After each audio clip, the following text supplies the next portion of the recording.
1980களில் அவரது புகழ் எந்த அளவிற்கு இருந்தது என்றால், முன்னணி நடிகர்களுக்கு இணையாக ஸ்ரீதேவியை நடத்தினர்.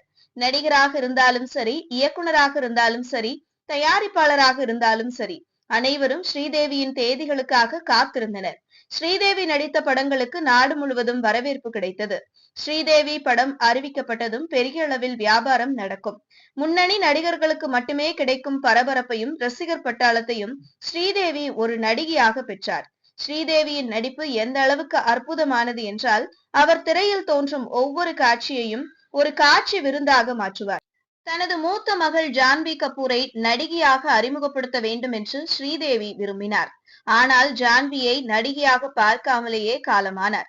ஸ்ரீதேவி 2018ஆம் ஆண்டு பிப்ரவரி 24ஆம் தேதியன்று துபாயில் சந்தேகத்திற்குரிய சூழ்நிலையில் காலமானார். அவரது மரணம் நாடு முழுவதும் பெரும் சோகத்தை ஏற்படுத்தியது.